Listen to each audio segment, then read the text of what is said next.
And hello everybody, welcome back to a new episode of Civilization 6. We're going to continue where we last left off, which is of course at the previous turn. Yeah, I knew he was going to do that. I knew it was going to happen. But, you know, such things must be if you want to have a more decisive role in victory. Oh.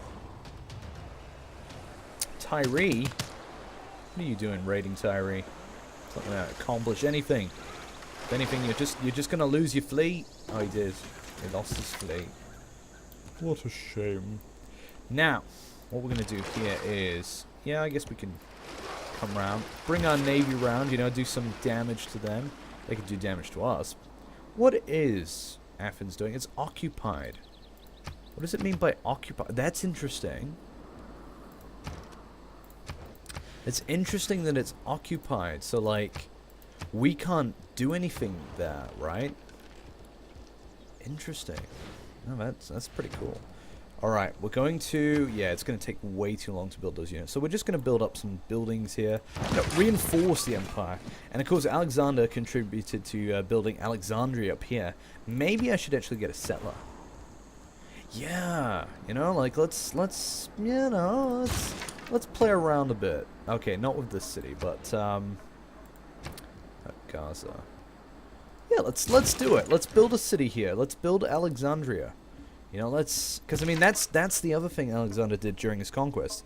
He built a whole ton of of Greek colonies across the plains of Persia. Let's just hope Alexander doesn't get assassinated on the way to the battle lines. Oh, actually. Yeah, actually. Oh, no. Hey, this is it. This is the point where Alexander goes by himself into the oasis, and he finds the mystical oracle who tells him what his destiny will be, to conquer the world. And to the Greeks, to their credit, they believed that they were conquering the whole world, because they didn't know, you know, too much more about the world beyond. So to them, this was, you know, an absolute conquest of the world. It was their sort of dream.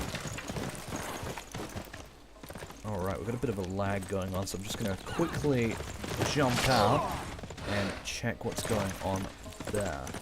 So just a moment. Alright guys, and we are back. So, what were we going to do next? We were going to continue our conquests.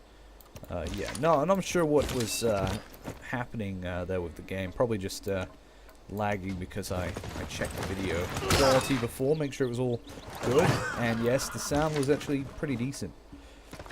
From what I could tell anyways. I mean, you guys could probably, you know, make a more constructive criticism. Series of criticisms. So yeah, do let me know about all that stuff. Make sure it's all good. Right, now I feel... Oh, I kind of screwed up that, didn't I? Ooh, it's doing a bit of a lag again. Not good. Silly. How dare you? How dare you? How very dare you? I think I'll send you down. We've got all our generals here, mostly. Got Cletus the Black. He's arrived. No, we're going to be bold. We're going to move straight in. Actually, I think what I'm going to do is I might just, like, quickly put out of the game and then, like, re-enter it. Just to fix that problem. It's a little bit grating, you know, when the computer decides it's going to do naughty things. Terribly inconvenient things as well. So yeah, I'll be back in a tick. Okay, so we have returned. Yeah, so sometimes when you know, like when you cut out of a game, you just kind of, you encounter problems such as these. Yeah, I do apologize for that. But yeah, we're going to take action here. We're going to take over Babylon. Not this turn probably, but next turn. And yeah. So when Alexander did arrive in Babylon, he... Basically what happened was I believe, was that the city he sacked? I think he sacked it. Partly. You know, he conquered it as well, you know. But it's, you know, partially a sacking. Damn, if only I'd had... Yeah, if only I'd used that other unit more effectively there. So yeah, the sacking of... I think Parsa was also... Oh no, it was Persepolis and Parsa, I think, that were sacked. Yeah. So what happened as Alexander's conquest sort of went on is Alexander became more and more determined to prove that he was kind of like, you know, a god, basically. Proved that he was destined to be the ruler of this massive empire. I mean, it was huge. And as he conquered places, he also, you know, started to learn more about the customs of the region. So Persian customs and culture. And he ended up taking a Persian wife because he believed in this. It's kind of weird, but he believed in this kind of strange quasi-racial project of uniting the Greeks with the Persians and making this sort of combined race, you know, I guess. I mean, it's an oddity. But yeah, believing that he could perhaps make his empire a united one by marrying off the Macedonians. And that's what he did when he got to Susa, the Susa marriages. And of course, his Macedonian generals thought he was kind of mad, you know, in that regard, and they were like, "Oh, Alexander, like this is a bit dodgy. Like, why are we submitting to Persian culture? They should be submitting to Greek culture." But no.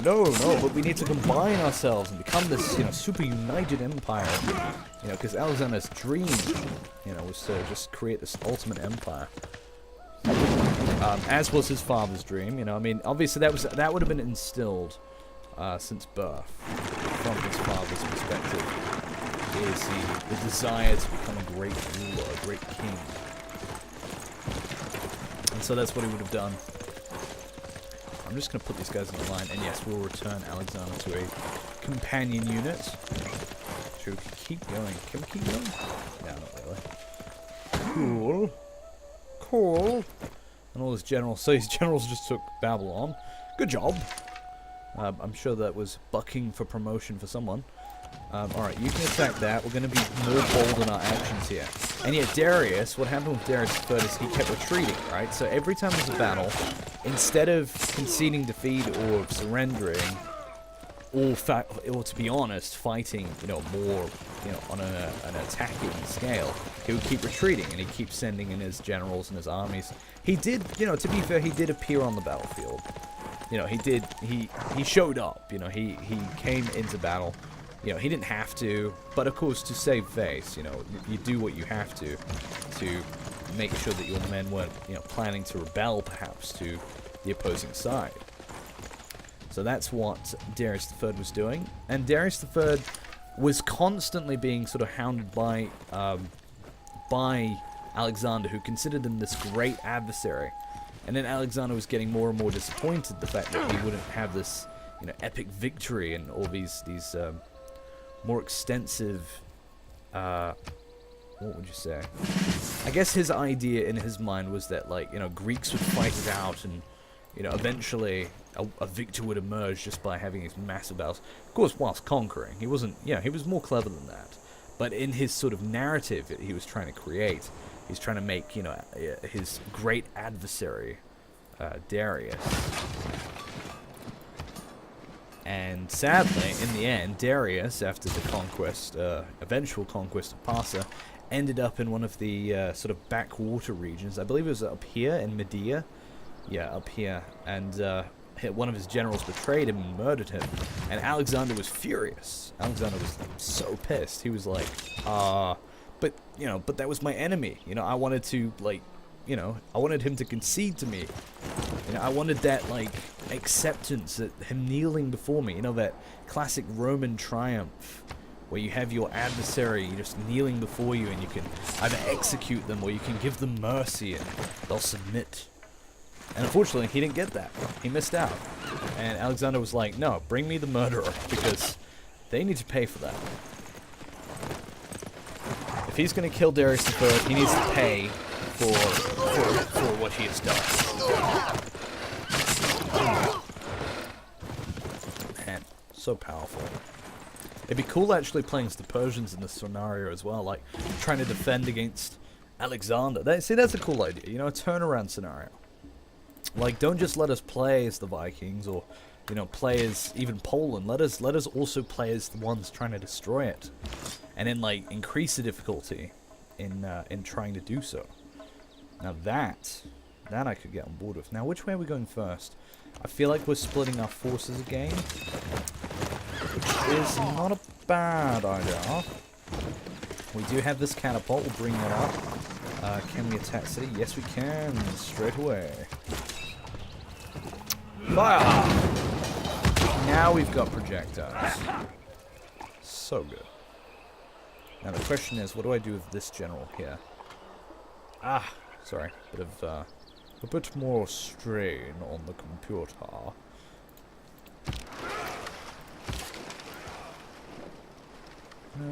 Memphis, you can build me. Ugh, you're not going to build anything in time. Alright, just go for it anyways. You never know. You never know. That might speed up. Okay, so we're going to finally bring up our forces here. What are we doing with you? What are we doing with any of these? I feel like you should attack there. You should move there. And you can move into there.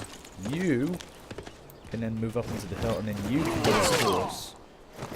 Giving us an ample ability to then move in our great general's army. At least what's left of it. Love that movement all at once though. It's very, very fun.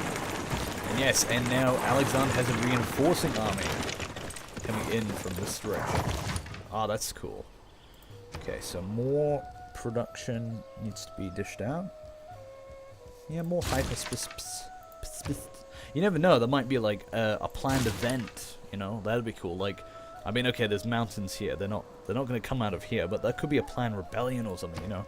And that's the thing, Alexander did also face rebellions during his campaign, and he got very annoyed. He's like, okay.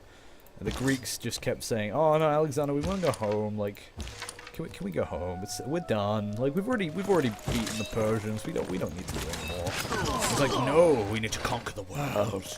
You know, very intense sort of appearance.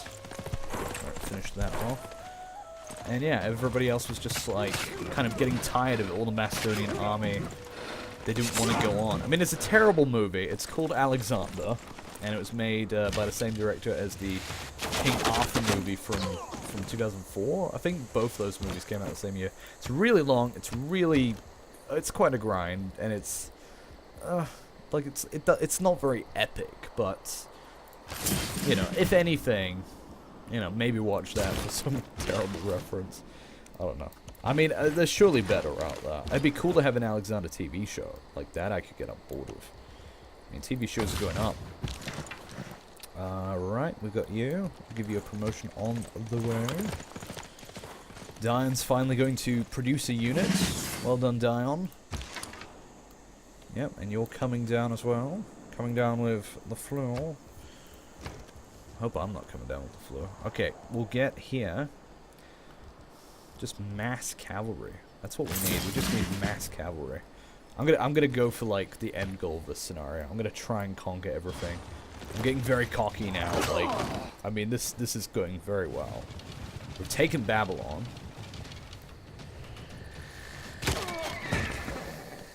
Yeah, but I think, yeah, as I was saying before, the purpose of Alexander and Philip and Alexander's sort of goal in this massive war and this conquest of Persia was actually to get revenge against Persia for the Persian invasions of Greece.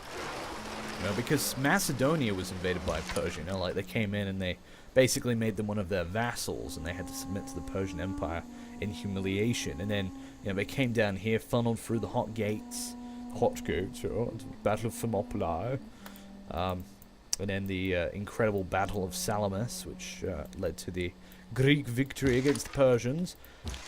But yeah, the Persians weren't like in 300. 300 is a really fun movie. But yeah, they weren't quite that intense. They were, to be honest, the Persians were a lot more better organized in many aspects. But the Greeks had a really strong navy, so naturally they survived. But I wouldn't say the Greeks are the good guys. I wouldn't say the Persians were the good guys. But I wouldn't say the Greeks are the good guys. in all of these situations, there just aren't any good guys. There are the winners, and then what the winners say about having won. Which is another classic Sun Tzu the philosophy there. Alright, we can take that out and just, like, attack that, and this is where we just colossally wreck the enemy. Okay, and then I want you to get a promotion. So we're going to take this city, hopefully. Yes, we got it. I think. We get it? We got all the ants. We crushed the ants. We have a new ant colony. And we're going to do all this stuff right here. So Susa. So when Alexander took the city of Susa, he organized his Macedonian army to all marry with Persian women, regardless of whether they were married already. I mean, in Macedonian discipline, they weren't expected to have married yet. It was very Spartan-esque. In some ways. But yeah, some of them would have been married, some of them would probably have brought their wives with them, their children, or not. Eventually they might have been invited to come over. But yeah, Alexander's conquest kind of screwed up the entirety. When I say screwed up, I mean, you know, it changed fundamentally the balance of power across this entire region forever. The Persian Empire was all but done. I mean, they did rise up at some points again later on, but unfortunately for them, they would never rise the same sort of colossal height they ever had again. There would be the Seleucid Empire, and there'd be the Ptolemies in Egypt. So that's how the Ptolemies got there, you know, the Greek dynasty as well. Alright, looks like we're being hampered here. There's a stoppage. Now we won't be able to get through there very easily either. So now we're just going to spread out our forces a bit. Man, we've got a whole army assembled here. You could say that this is where the marriages happen. You know, this is the brief pause in war.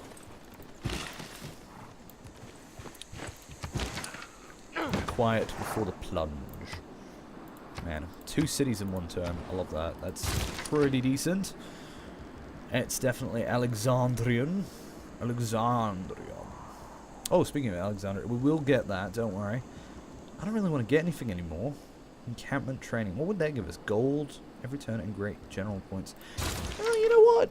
It's pretty good. I mean, we do want to get all the great generals, right? We want that to be an experience.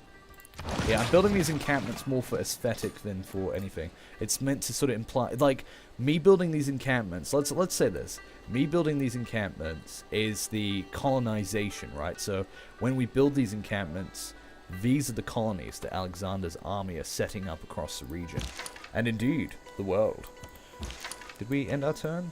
I'm sure we ended our turn. You know, I'm just going to purchase that for fun. You know, for a bit of hilarity. Yes. Jeez. Whoa.